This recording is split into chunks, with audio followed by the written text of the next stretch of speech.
Kofi Olomide atali na temps na minute oh c'est Inosbi. Alobiga teno number 1 c'est Inosbi. Où est le mal? Te musiciens zalaka ye moko numéro 1 batu bakumisa kaka ye ezamboka nini. Lelo bokomi ko incriminer Kofi Olomide na problème nini. Pourtant Kofi Olomide ndimi Inosbi. Ya bino ni na kati. Bolinga Kofi Olomide ndimaka Fally Ipupa. Fally Ipupa abeti encore arena. Abimisa le téléphone. Mais on a toujours senti l'absence ya Fally na RDC Zali. Quand Manda chante à l'obaki que général ya 5e génération c'est Fally Ipupa. Batu baboya ki yango. Vrai ou faux? Lelo so bino bo finga Kofi Olomide bo te koloba te quartier la teleki bana wenge bobo sani yango kaka bino moko ba ken pia na o bino moko kaka lelo boni bo créer kaka contre Fally Ipupa to loba nini boni bo compliquer Kofi Olomide pona nini ça n'engage que Kofi Olomide za ba propos na ye bo tika ye kimia parce que azo sala o ezakati na ye. Azabo Sambokati. Non, Kofi Olomide c'est une légende. Kofi Olomide, ça n'a pas fait rigola. Mais les gens, comment on incriminer Kofi Olomide pour n'engager un nimi Inosbi. Mon natie, botelelanga, Congo température, ya maman Rosette et la fleur, Nadambu. Merci beaucoup, chers internautes, et bienvenue à cette Pulpex d'aujourd'hui. À votre chaîne que vous aimez beaucoup, Congo Température TV, Otolobi Vitesse Wapi, Balobi Poto eza tombé na nenga mukete, nga rite ibula so na yeboye, na yaka mabe makasi na nenga mukete. Yana nina tuna, nina pose bino ba question. Mboka nini salama, musicien azalara ye moko numéro 1. Boye bisangai. Mboka nini? Oh salama te musicien zalaka ye moko numéro 1 batu bakumisa kaka ye ezamboka nini. Lelo bokomi ko incriminer Kofi Olomide na problème nini. Pourtant Kofi Olomide ndimi Inosbi. Ya bino ni na kati. Bolinga Kofi Olomide ndimaka Fally Ipupa. C'est ça que vous voulez? Kofi Olomide atali na temps na minute oh c'est Inosbi. Alobiga teno number 1 c'est Inosbi. Où est le mal? Bobandi ko attaquer Kofi lelote. Kofi azobeta New Arena o eza 2 fois Bercy. Eza munene akosakana te. Esa libino mutema pasi batindi bino bandi ko finga Kofi Olomide. Songa ina poser question. Mboka nini musicien kozalaka moko? Boy bisanga mboka nini? Parce que la guerre oh le bandi batutu bazo finga Kofi Olomide pandemi non sbitangu Manda chante à l'obaki que général ya 5e génération c'est Fally Ipupa batu baboya ki yango vrai ou faux et belé pe bondima ki yango que non Manda chante na raison général ya 5e génération c'est Fally Ipupa. Mais si aujourd'hui Kofi Olomide a accepté que Inosbi aza numéro 1, où est le mal? Boko melama ite bo fay na bino. Boko créer ka ba problème.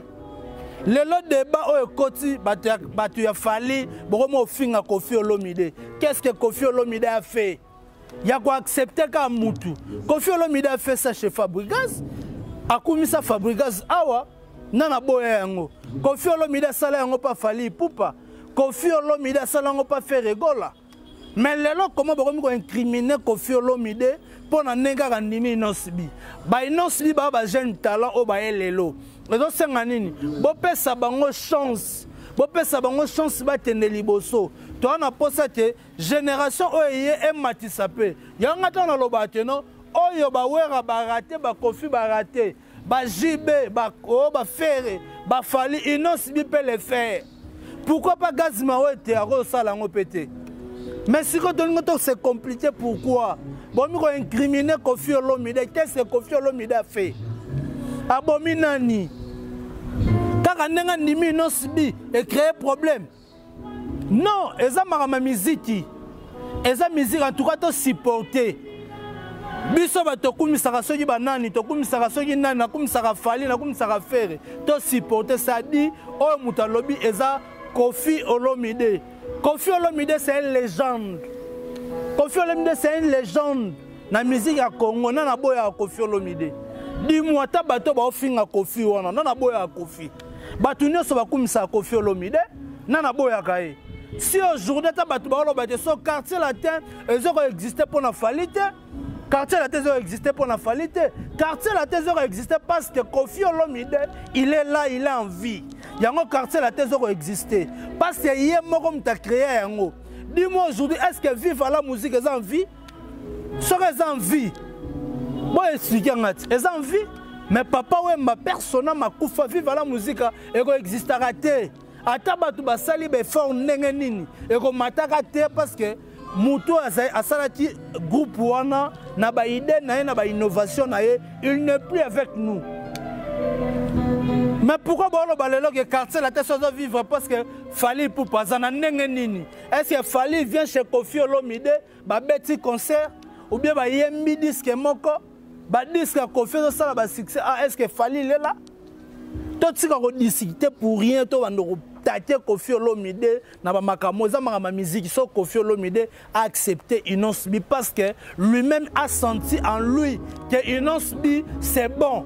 Yanga commissaire ce que bino boni bondo compliqué pourquoi boni bo compliqué Koffi Olomide pour nanini ça n'engage que Koffi Olomide ça ba propos na ye botika ye kimia parce que azo sala o ezakati na ye azabo sambokati nana oboya Koffi Olomide c'est une légende batebele bandima Koffi Olomide wenye ndima Koffi Olomide Koffi Olomide ba beta wekop na papa Wemba nana oboya Koffi Olomide Koffi Olomide mta sala Fally Ipupa bima o azalelo c'est Koffi Olomide parce que Koffi Olomide bundisa bango combat cage na Fally Ipupa na Ferre Gola Koffi wana ka to benga ke légende pamba Koffi Olomide asanisa 3F asanisi Fally asanisi Ferre Ferre na Fally ba kei aya bendi sous Fabrigaz on sent Koffi Olomide aza papa moko malamu a créé ma bête. Lelo so bino bo finga Koffi Olomide. Bo te koloba te quartier la télé ti bana wenge. Bobo sani yango kaka bino moko ba ken piana o bino moko kaka lelo boni bo créer kaka contre Fally Ipupa to loba nini. To betela bino maboko. Na ne bozo finga Koffi. To betela bino maboko. Botika Koffi Olomide aza patron ex-patron ya Fally Ipupa. Il faut beaucoup de respect avec Koffi. Na yebi te soki bolinga na mboka oyo namba wana zalaka moko salama na ngote et salama na ngote ke na mboka moko nous avons beaucoup de musiciens oyo kosala musala kitoko ba obetele maboko Fabrika Zaya beta double album et beta du début jusqu'à la fin na oboya yango to lo ba Fabrika na taona za number 1 te mais siko où est le problème soki non si ba beti Koffi Olomide accepter que aza number 1 bino bokomi ko créer yango bo créer yango pourquoi champion Wadol le tout puissant eza kande matia ndenga mukete le tout puissant champion Wadol na mana kata lopang babi vraiment mu pepa kitoko chez Anthony otali mobala mwindo sepeli boye bisanga mboka nini number 1 azalaka moko bo expliquer ngai parce que Koffi Olomide na makambo asali na musique congolaise lelo bino bozo boya ye les gens na mboka bossa mboka mais lelo bokomi ko finga Koffi Olomide eza ba propos na ye oya lobby tu ko créer te so to créer nini non ba wandila en tout cas bo luka makamuso ko sala soki bo continuer ko sala beza le to so boma musique à Congo to boma musique à Congo oui to ko loba te que no Fally nini te Fally pas au teka Fally zo teka auto bimsa lo téléphone carton Innocent B Hollandi carton total ba nombre de vie à Fally total ba nombre de vie à Innocent to juger biso moko tokolo bagate que to kumisaka musicien moko non sote sengite non exactement ya muto to apprécier quand on dit à 2020 c'est Innocent B c'est Innocent B si on dit à 2020 c'est Fally Ipupa c'est Fally Ipupa Fally Ipupa beti encore arena abimisa le téléphone mais on a toujours sentir l'autre absence il y a Fally na RDC Zali absence ezali tozozela artiste aya le 7 alaka biso obeta martyr yango tozela mais siko comment lelo boko compliqué Koffi Olomide ka po ndimi nosbi eza kitoko te bawangila en tout cas bobongisa eza makama miziki eza miziki oyo lobaka depuis muzuku eza mama miziki amaka muté boninga bo créer wana parce que Koffi Olomide aza muta pamba te et puis bo expliquer nga mboka nini ba okumisa kaka mutu moko ketoko ndimaka musicien moko te ye kaka nde ye mutu aleki non nous avons beaucoup de talents dans notre pays oyo lelo ba osala pe ba fierté na mipanzi na bango berité watanabe ba obimisa te abimisa mi ange mi de mort héritier watanabe meka zeniti te malgré ba combattre ba contredira ye fali pour passer la beta Bercy parce que azaki na bata makasi pe pa na ye abundi concerné réussi Koffi Olomide zo beta double Bercy ça les a double te Bercy wana je crois que c'est compliqué bani ko finga boni bon na le roi sokelo ni non Koffi Olomide a sala o esenya sala azabo samboka bobo ya été bozo finga e papi koko bozo finga e boye papa mukolo tika via fali Koffi Olomide c'est une légende ba musicien belé ba respectera Koffi Olomide na ndenga muketa tana kuzu bayebi ata fali e moko ndenga fonda ebite wana gramo pao totika ba désert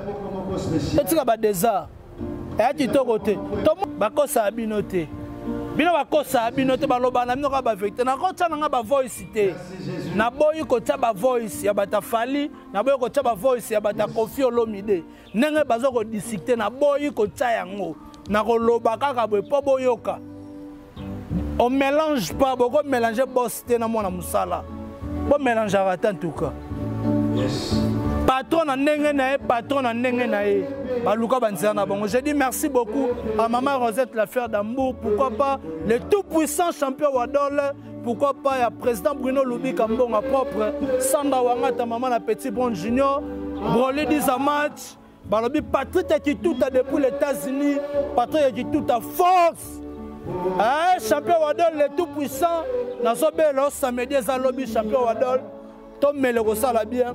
Je dis merci à Mouzé na sima caméra. Hervé Bosita Peni Boni Basango. Ya Bekam Chiboui. Merci beaucoup à mon ami de tout le temps, Anthony Mote, Anthony Chibangu. Donc merci beaucoup à Tony Chibangu, en tout cas mon ami. N'espace kitoko pesi biso na mu pepa kitoko na zozwa. Et salinga kitoko na lengi. To monani soti Nzambe azongi nanute. Play. Monatie botalelanga Congo température ya maman Rosette la fleur. Nadambu